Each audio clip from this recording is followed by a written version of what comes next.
They say the final moments of life bring an overwhelming clarity. It's like a sudden flash of lightning that illuminates everything we've been too afraid to confront. I always believed that in my last breath, I'd find solace in my faith, holding on tightly to the beliefs I'd carried for years. But the truth was far more profound. The moment I least expected it, everything I knew was turned upside down. My name is Yusuf Khan, and at 62, I've lived a life shaped by certainty and conviction. Once a respected Imam, I stood firm in every verse, every sermon. But one life-altering moment shattered the very foundation of my beliefs. It changed how I saw the world, how I saw faith, and, most unexpectedly, how I saw Jesus. I was born in a small village just outside Baghdad, Iraq, where the rhythm of life moved with the steady beat of tradition. My family's roots ran deep, tracing back generations of devout imams who had devoted their lives to guiding others in faith. From the moment I could speak, I was drawn to the beauty of Allah's words. By the age of 11, I was already known for my ability to memorize and recite the Quran with a passion that others could feel. My grandfather, the pillar of my faith, often told me, "Yusuf, your heart is meant for Allah's words. One day, you will lead many." Those words echoed in my mind as I grew older. By the time I took on the role of Imam at my local mosque, I believed with all my heart that I was fulfilling that prophecy. My days were filled with the calls to prayer, the hum of the community coming together in worship, and the vibrant discussions on Islamic teachings. I had no reason to question my path. Life was simple. It was clear. I was doing what I was meant to do. I never imagined a day when I would leave Iraq, but life, as it often does, had other plans. The political unrest in Iraq grew unbearable. My wife, Fatima, and I were forced to make a decision that no one in our family had ever dreamed of. We left everything behind: our home, our family, and the familiar comfort of the life we knew, and fled to the United States. I remember stepping off that plane into a world that felt completely alien. The sounds of English swirled around me, and every sight, from the people to the towering buildings, was different. Even the sky seemed foreign, vast, and almost too bright. A small Muslim community welcomed us with open arms, and soon I found myself serving as their Imam in a modest mosque nestled in an old storefront. The sign outside may have been faded, but the faith inside was vibrant and alive. Every Friday, the mosque would be filled with people who had traveled from all corners of the world, Middle Eastern, South Asian, and African, seeking the same comfort and community that we had. It was humbling to serve them, and I threw myself into my role. I gave sermons, counseled couples, guided teenagers through identity crises, and organized events for the community. My purpose was clear. I held onto my belief that my mission was divinely ordained, but everything shifted when my convictions were challenged. But at the age of 62, everything changed. I received a diagnosis that no one could prepare for. Stage 4, pancreatic cancer. The doctor's words were a blur. "We'll do what we can, Mr. Khan, but the prognosis isn't good." Chemotherapy was my only option, but the odds of surviving it were slim. I was shaken, but my family, friends, and congregation rallied around me. They reminded me that tests of faith were part of Allah's plan, just as the Prophet Ibrahim had been tested. This, I told myself, was my test. Through every round of chemotherapy, I clung to my faith. Even as the poison coursed through my veins, draining my energy and strength, I whispered prayers, calling on Allah for peace. "Ya Allah, if this is my time, let me meet you in peace." I prayed each night, feeling a serene confidence that my faith would carry me through, even in the darkest of times. Yet sometimes life has a way of bringing answers when you least expect them, answers that challenge everything you thought you knew. And I would soon find that my greatest test was yet to come. One evening, after yet another grueling chemotherapy session, I felt an unsettling tightness in my chest. At first, I brushed it off, thinking it was just another side effect of the treatment. But as the minutes ticked by, it only worsened. It felt as if a massive weight was pressing down on my ribcage, suffocating me. My vision blurred, the sounds around me seemed muffled, and a deep sense of unease washed over me. The next thing I knew, I was being rushed to the hospital in a panic, the world spinning around me, my body on the verge of collapse.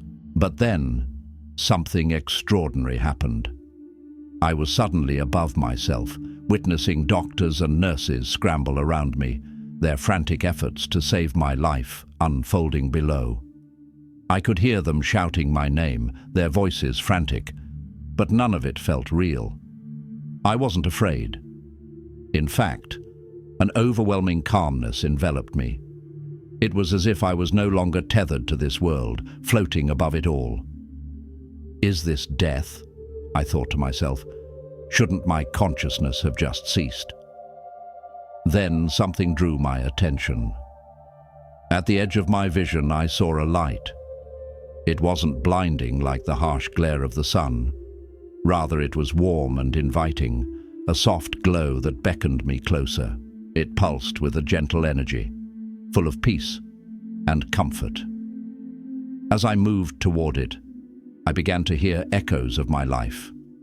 The sound of my mother's lullabies, my father's evening prayers, the verses of the Quran I had recited 1,000 times.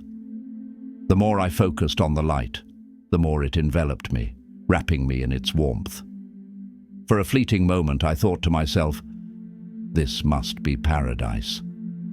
The sense of relief was profound. It was as if every burden I had ever carried had melted away. There was no pain, no fear, only peace and gratitude that swirled within me like a soft breeze. In that moment, all I could do was whisper, "All praise belongs to Allah." It felt like the culmination of everything I had believed in, a sense of divine approval, a confirmation of my faith and purpose. But then, as quickly as that serenity had embraced me, it was ripped away. The light began to flicker, and the beautiful surroundings started to decay. The lush green leaves that had surrounded me shriveled up, turning into black, desolate husks. The fruits, once ripe and full of life, began to rot, falling to the ground with a sickening thud, their putrid stench filling the air. And then, in an instant, darkness swallowed everything. The once warm, inviting light vanished, leaving me in a pitch-black void. It was in that darkness that I began to hear them. Tormented cries, desperate screams that seemed to echo from every direction. They were haunting, filled with pain and anguish, reverberating through the void. And then, one voice, louder than the rest, pierced through my soul. It was my mother. I could not see her, but her voice was unmistakable. Her cries for mercy tore at my heart, pulling me deeper into the abyss. I tried to move, to reach her, to help her, but I couldn't.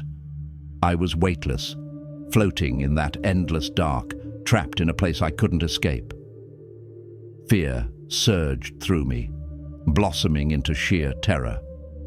I was helpless, frozen, unable to do anything but listen to the cries of those suffering in the darkness. It felt like an eternity, as if time itself had stopped, and I was caught in a nightmare with no end in sight. In that moment, I realized something. Life and death, faith and despair, were far more complex than I had ever understood. What I thought I knew about the world, about faith, and about the afterlife was about to be challenged in ways I never could have imagined. The path ahead was uncertain, but in that very uncertainty, I knew I was about to face something far greater than I had ever encountered before. Suddenly, a voice commanding and thunderous shattered the silence of the void. "Yusuf, everything will now be revealed." I felt the weight of the words, a call that echoed through every fiber of my being. Far in the distance, something immense and awe-inspiring came into focus, a towering throne standing in regal majesty. The figure seated upon it radiated an otherworldly presence, and as I drew closer, my legs faltered. I was overwhelmed, not by fear, but by something deeper, more profound. It was him, the Prophet Muhammad. I recognized him instantly, but the sight was so shocking, so incomprehensible, that it stopped me in my tracks. There he sat, bound in chains, sorrow etched deeply into his face. Why was he in chains? I couldn't understand. My mind struggled, desperately searching for an explanation. This couldn't be real. This had to be some kind of grotesque illusion, some dark vision. As if he knew my thoughts, the Prophet's eyes locked onto mine, and I could feel the weight of his sorrow as tears streamed down his face. It was as though the entire universe was weeping with him, sharing in his pain. I wanted to speak, to ask why, to plead with him, but before I could utter a single word, the voice spoke again, deeper this time, a sound that reverberated through the very air. "The time has come for you to know the truth, Yusuf." The words rolled over me like thunder, shaking me to my core. From the darkness above, a massive book descended, crashing onto what appeared to be a floor of swirling shadows. The force of its landing vibrated through the void, and I knew, without question, that this was the Quran. Its pages turned, as if guided by an invisible hand, each one flipping with a deliberate, inevitable motion. The voice came again, booming, filling the space around me. "Who is Allah, Yusuf? Have you ever truly asked yourself this question?" The question struck me like a dagger. My immediate instinct was to recoil. How dare I question Allah? He is the Creator, the most merciful, the one who holds the keys to all knowledge. But the voice pressed on, relentless. "How do you know He is the Creator? Have you ever truly examined the origins of your faith?" Before I could muster a response, the pages of the Quran began to come alive. Images leapt from the pages, vivid and real, forming scenes in the dark void around me. The first was the Kaaba, but it wasn't the Kaaba I knew. It was surrounded by idols, people bowing before figures carved from wood and stone. The voice, now a soft whisper, spoke again. "This is the Kaaba before Islam. Where was Allah among these gods?" A sense of disbelief washed over me. We had always labeled that era as the age of ignorance, hadn't we?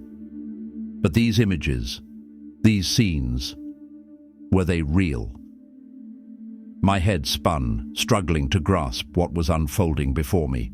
The scene shifted, and I was shown an ancient civilization, revering a massive idol inscribed with a name that seemed to resemble Baal. Beside it, in a script that looked eerily like Old Arabic, was another name, El. The voice spoke again, its tone like a whisper in the wind. "Baal, Allah, have you considered the connection?" My heart pounded in my chest, a knot of fear and confusion tightening around my throat. Could it be? Could everything I had believed, everything I had built my life on, be based on a misunderstanding of older traditions? Had I been deceived? The realization hit me like a thunderclap. But before I could fully process it, I was torn away from this realm.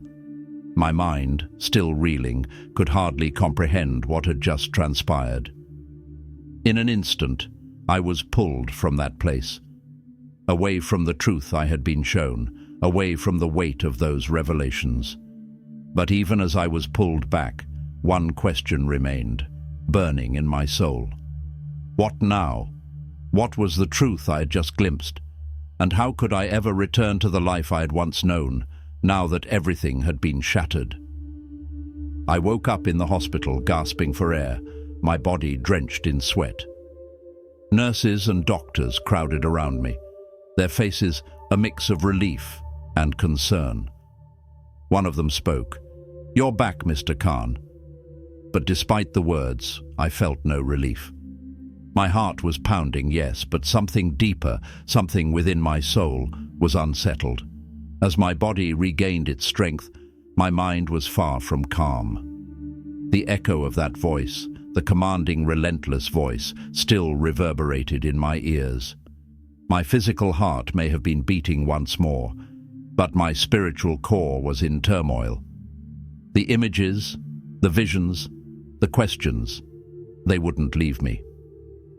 Every quiet moment, every moment alone, was consumed by the haunting memories of the decaying paradise, the cries of my mother, the chains binding the prophet, and the voice urging me to reconsider everything I had ever believed about Allah.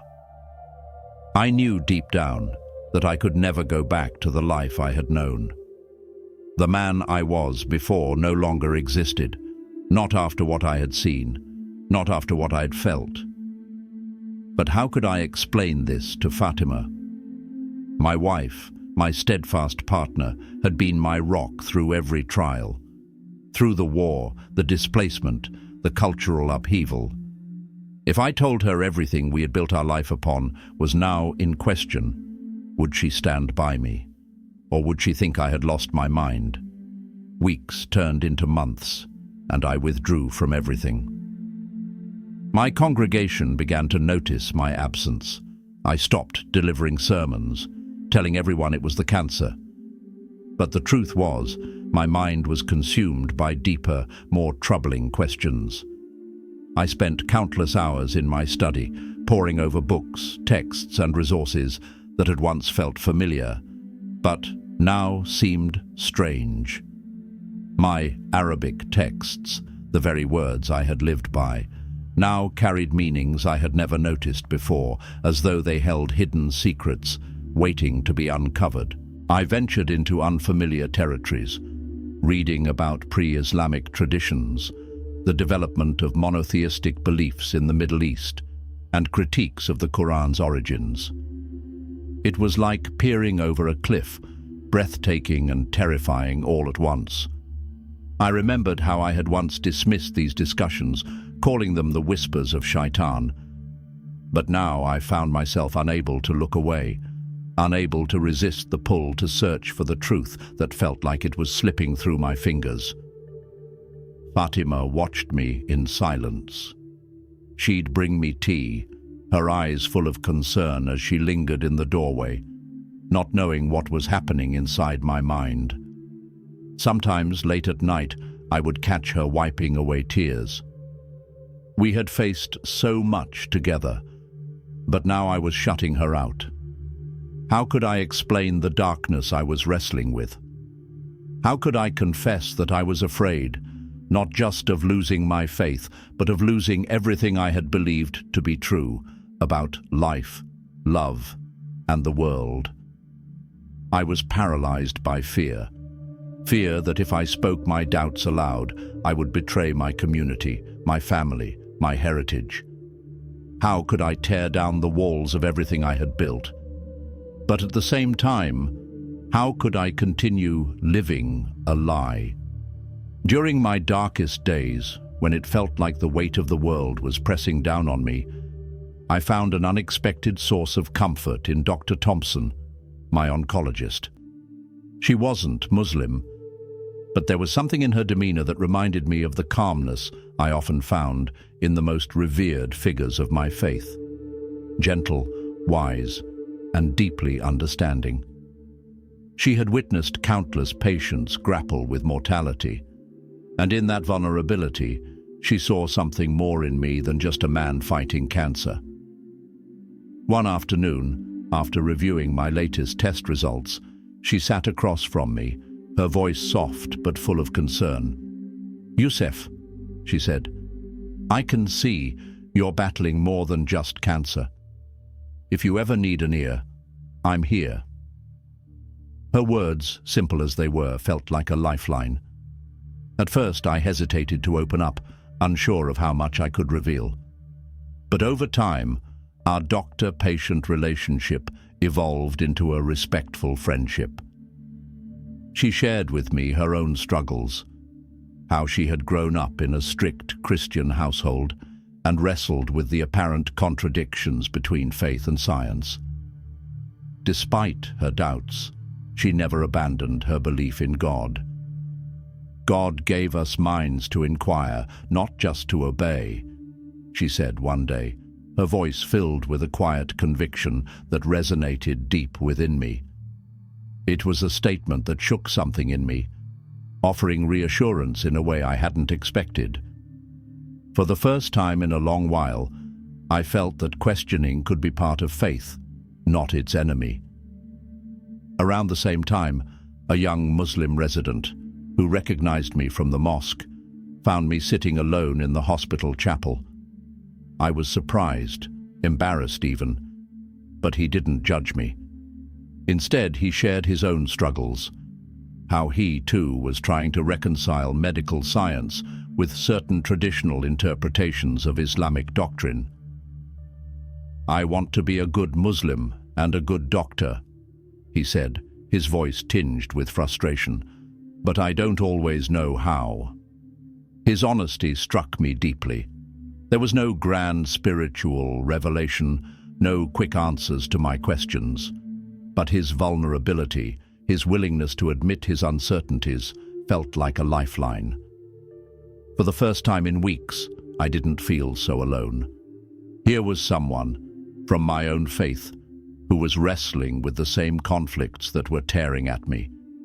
It was a moment of connection I had been craving, a reminder that I wasn't the only one facing this battle. Then, one night, something shifted. I found myself back in my garden, pacing beneath a sky that felt impossibly vast. The stars above seemed to glow with an intensity I hadn't noticed before. My father used to say that the night sky was a testimony to Allah's greatness. But now, standing beneath those same stars, I whispered words I never thought I'd speak aloud. "God, if you are truly there, show me the truth, even if it isn't what I expect." As I said the words, my breath caught in my throat. It felt like the first time in my life that I had allowed genuine doubt to meet with genuine hope. The release was both terrifying and liberating. For so long I had clung to certainty, to the belief that faith meant never questioning. But now I realized that true faith might be found in the willingness to ask, to seek, even if the answers were uncomfortable or unexpected. A couple of days later, an unexpected visitor arrived in my hospital room. A chaplain named Father John. I had never met him before, and at first I assumed he was just another member of the hospital staff checking in on patients. He wore a simple white collar and carried a small Bible. In a gentle tone, he introduced himself and said, "I heard you had a near-death experience. Would you be open to talking about it?" Normally, I would have politely declined. I had no desire to talk to someone from another faith about my experiences. But something in me, maybe desperation, maybe just an overwhelming need to connect, pushed me to open up. And so, I told him everything. The out-of-body experience, the chained prophet, the voice that had shaken me to my core. Tears slipped down my cheeks as I spoke, a mixture of shame and relief flooding over me. Father John didn't rush to offer solutions. Instead, he allowed me the space to process, offering empathy without rushing to explain it all away. He listened, his expression a compassionate blend of sadness and understanding. It wasn't the type of response I had expected from a Christian chaplain. But in that moment, his silence spoke louder than words ever could. He saw my pain, and he offered something rare, a space to simply be. In that room, something in me began to heal. I realized that faith, truth, and doubt were not enemies, as I had once thought. They were all part of the same journey. And no matter how difficult the path, I wasn't walking it alone. When I finished recounting my experience, Father John looked at me with quiet intensity and asked, almost softly, "Did you see Jesus?" The question hit me like a sudden gust of wind, knocking the breath from my chest. I hadn't seen Jesus in my vision, at least not in the way I had expected. I shook my head, still processing the strange and vivid memories that lingered. Father John didn't press for an immediate answer. Instead, he opened his Bible and began to read aloud. John 14:6, "I am the way, the truth, and the life. No one comes to the Father except through me." I had heard this verse countless times, often quoted in heated debates, but I had never really felt its weight, never considered its depth. That day, though, the words seemed to reverberate within me like distant thunder, stirring something I couldn't quite understand. Could this be the key to everything I had experienced? From that moment forward, I found myself wrestling with a new question, one that I never thought I would ask. Could Jesus be the key to the truth I had glimpsed during my vision? Every day the images returned to me. The bright light, the decaying paradise, the voice questioning everything I believed. And always I returned to those words from the Bible. No one comes to the Father except through me. Curiosity began to consume me, and I started reading bits of the Bible in secret, knowing I couldn't share this with anyone in my community. But the more I read, the more I felt something shift inside of me. I encountered teachings about love, forgiveness, and a personal connection with God that felt unlike anything I had ever experienced in my own faith. In the Quran, Jesus is recognized as a prophet, but here, in these biblical texts, he was so much more. He was the Savior, the Redeemer, the living embodiment of divine grace. The idea that Jesus could be the way to the Father, the one who bridged the gap between humanity and God, felt like a revelation I wasn't prepared for. It was as though the very foundation of my spiritual journey had shifted beneath me, and I wasn't sure where it would lead. But what I did know was that I had to follow this path, no matter how uncertain or challenging it became. For the first time in years, I felt a spark of hope that perhaps the truth I had been searching for all my life was closer than I ever imagined. As time passed, the tension between me and my congregation only deepened. Some of the members started to notice the changes in me.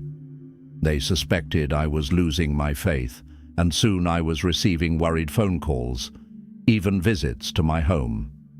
They urged me to focus on prayer, to remember my duties as an Imam, reminding me of my role in the community. One elderly man, someone I had always respected deeply, came to me with tears in his eyes. "Youssef," he said, "the community needs you now more than ever. Don't let your illness lead you astray." Inside, I felt torn apart. How could I stand before them and offer the certainty they so desperately sought when I no longer had it myself? I had spent my entire life offering them unwavering conviction, but now I was grappling with doubts that had shaken the very foundation of my beliefs. Each attempt to lead prayers, was overshadowed by the haunting memory of my near-death experience. How could I speak of faith when I wasn't sure what I believed anymore? The internal conflict began to consume me. I tried to ignore it, to push it aside, but I could feel the weight of my doubts pressing down on me every day. One morning during my quiet time in the hospital chapel, I picked up the Bible. I wasn't sure why. I had never been drawn to it before, but that day I felt compelled to read. It was there, amidst the quiet stillness, that I came across the story of the prodigal son. The parable of a young man who squandered everything, only to return home and be met with unconditional love, struck me like a lightning bolt. Something inside of me broke open. I saw myself in that story, the wandering soul, lost and searching for something I could no longer define. As tears filled my eyes, I whispered a prayer, the most honest prayer I had ever uttered in my life. Jesus, if you are real, please show me. In that moment I felt a warmth wash over me. It wasn't dramatic, no flashes of light, no booming voice from the heavens, just an overwhelming sense that I was known, deeply known, and loved. Despite all my doubts, despite all the confusion that had torn me apart, in that moment I felt peace. It was the same kind of warmth I'd felt in my near-death experience, calming, hopeful, but this time it felt alive, real, and personal. Later that day I found Father John and told him the truth.